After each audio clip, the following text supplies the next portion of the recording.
Hi, I'm actor Ian Champion, and welcome to History of Horror Cinema, my podcast series devoted to the good, bad, and the ugly of horror movie history. Please don't forget to like what you hear and hit subscribe. I have such sights to show you.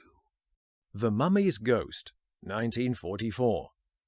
July 1944 saw a forlorn, shuffling presence dragging its sad carcass into view. Once belonging to an exotic, terrifying dynasty that terrorized all in its wake, it was now reduced to demeaning servitude, a weak and humiliated force. It was Universal's horror department.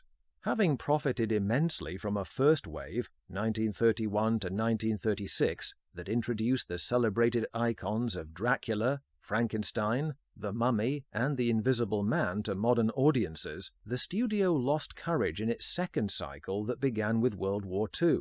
Despite an upsurge in cinema attendances, Universal only added the new bloodline of Lon Chaney Jr.'s The Wolfman, 1941, into the family.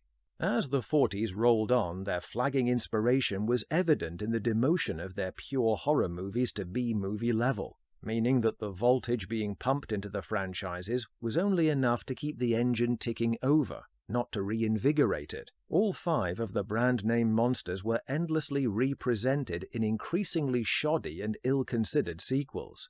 The same could be said of their human resources. Now Universal had brought Chaney's career to life as a horror actor, they didn't know what to do with him either. Unlike the post-millennial franchise Viagra effect of Dwayne Johnson, his unique position of appearing in 4 of the iconic series, all bar the Invisible Man, did nothing to expand Chaney's range or the life of the franchises. Ironically, invisibility was the main problem in the worst of these, the Mummy follow-ons.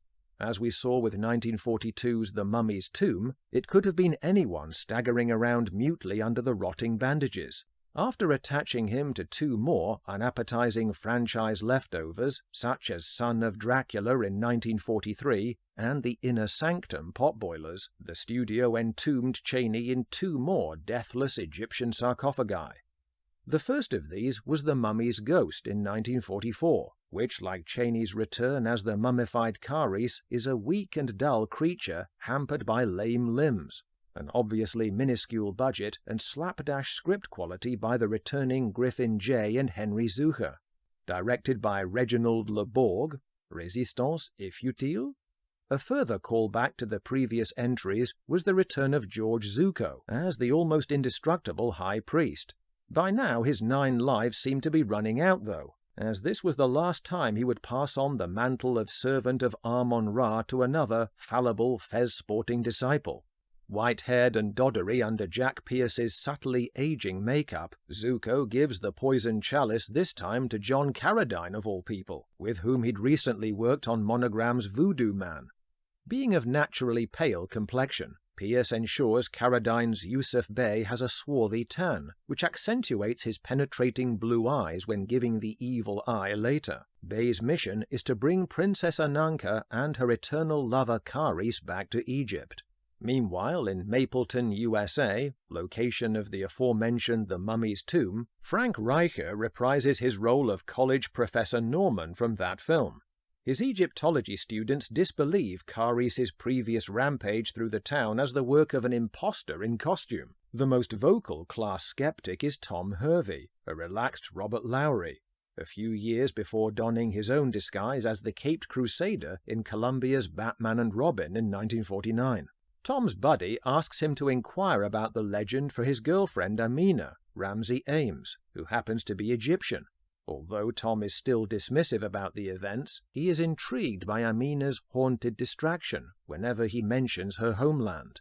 "Something happens to me when I think of Egypt," she says. This is hard to detect as Ames is a pitifully inexpressive actress. Originally, Aquanetta was cast as Amina, Universal's exotic beauty who we'll come to in 1943's Captive Wild Woman and the upcoming Jungle Woman. But she had to be hurriedly recast when she suffered concussion from a fall on set. As her replacement, Ames acts as though she has concussion herself. Amina is to be a vessel for Ananka's reincarnated spirit. On the evidence of Amina's line delivery there is plenty of room, as her own soul has already vacated possession.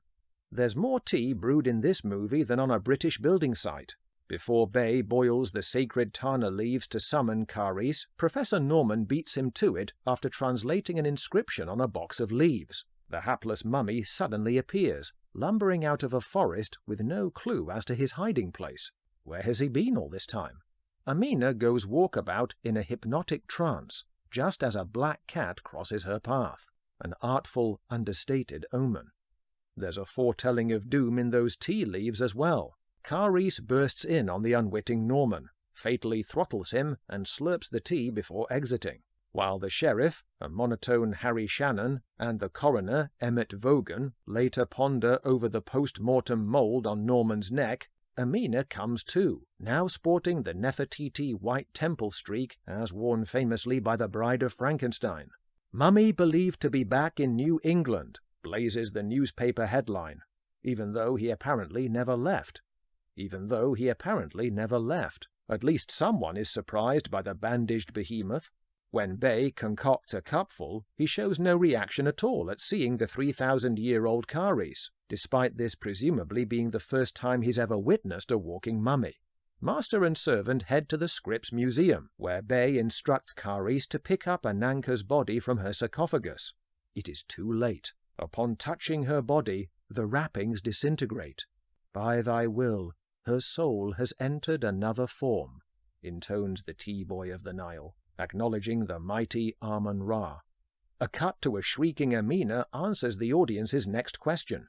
Kharis kills the gun-toting security guard before he and Bay search for their mistress's new body. In the meantime, Inspector Walgreen is on the case, a terse portrayal by Barton McLean, who gave similar grittiness twice under director John Huston in The Maltese Falcon and The Treasure of the Sierra Madre.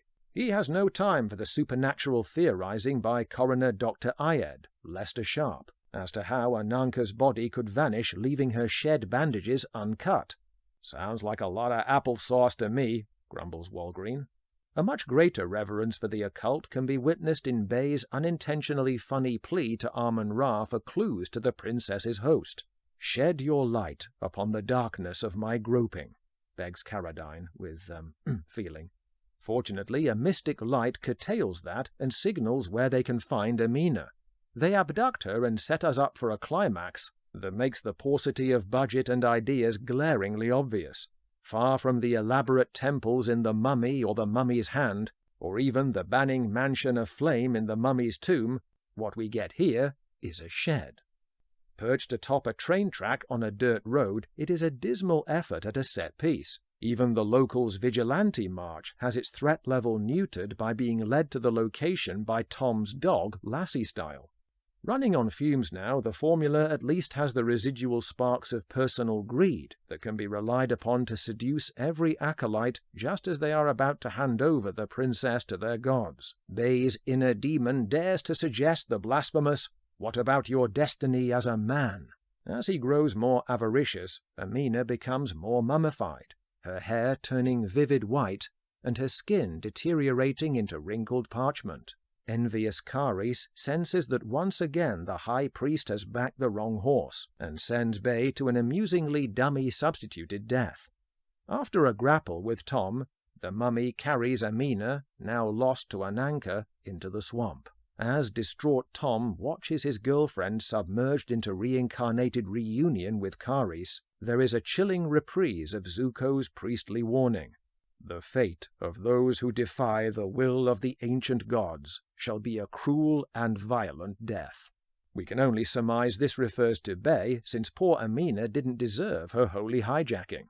At the end of the year, the mummy's curse would appear to put the last nail in this franchise's tomb. That is, until Abbott and Costello's comedy writers used the rejuvenating power of laughter.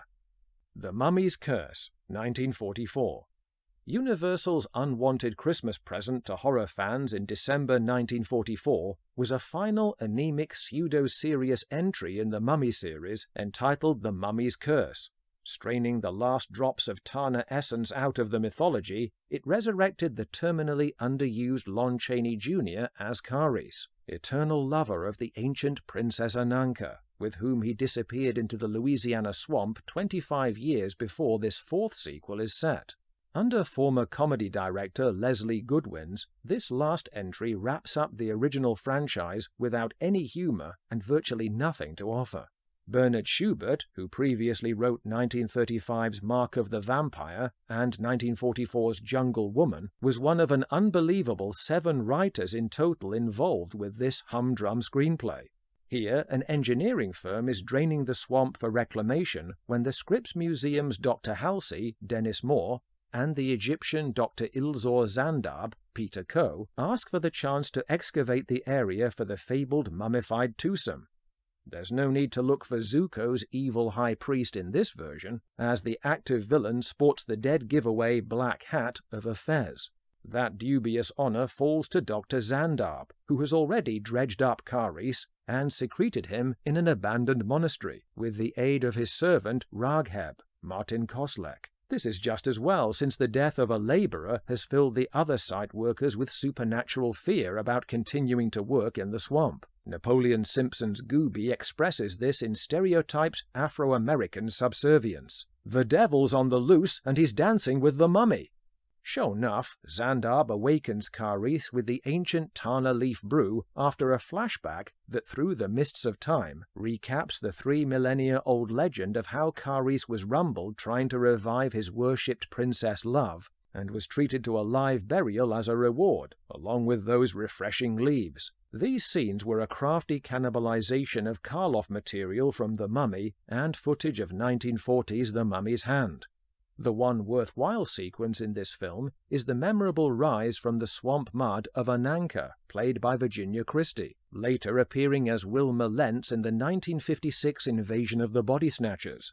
Although Christie emerges as an actress with the same vacuous dialogue delivery as the Mummy's ghost's Ramsay Ames, whom she replaces, the physicality of how she emerges from the mud is strikingly eerie. There are echoes of Fulci's undead rising from Zombie Due in the slow deliberation of her movements, sightless and clay-covered, almost a stone statue come to life. She raises her blind eyes to the sun and gradually recovers her vision, greeting the world anew with almost poetic beauty and dignity. Meanwhile, the marauding Kharis is sent by the Fezd facilitator to retrieve Ananka. Despite being prone to dream-state murmurings of his name, she flees at the bandaged sight of him. Even so, he kidnaps her from sanctuary at the home of Cajun matron Tante Bertha, Anne Cody, who began the film singing a French ditty as though he'd stumbled into a Gallic operetta by mistake. Relocated to the protection of Dr. Halsey, Ananka quickly impresses him with her practical skill at identifying a bandaged scrap as belonging to Kharis, albeit without any conscious idea of how she knows this. What becomes more evident to the discerning viewer is the better choice for her role of the spirited Kay Harding, who instead is the site's boss niece Betty Walsh. Harding played Marie Journet a few months before in Sherlock Holmes and the Scarlet Claw, which we will cover. The climax takes place in the monastery, a much more elaborate backdrop than the pitiful shed used in The Mummy's Ghost. This time, the usual betrayal of the Kharis reunion mission comes not from Zandab, but Ragheb, who is understandably bewitched by the better actress. "Master, I am but flesh and blood," he murmurs with ironic lifelessness. Ragheb stabs his employer with a knife and then tries to kill rescuer Halsey, but is forced to hide in a cell, as Kharis comes after him in furious vengeance mode, his wrath bringing down the holy bricks of the monastery's wing upon them. The ending of this drab quickie did not save Lon Chaney from Universal's remaining monster team-ups of their second wave in House of Frankenstein in 1944 and House of Dracula in 1945. He would, however, regain a measure of respect for his admirably straight revisiting of Wolfman Lawrence Talbot in Abbott and Costello Meet Frankenstein in 1948. Thanks for listening, and if you like what you've just heard, don't forget to click so, and please hit subscribe. If you build it, they will come.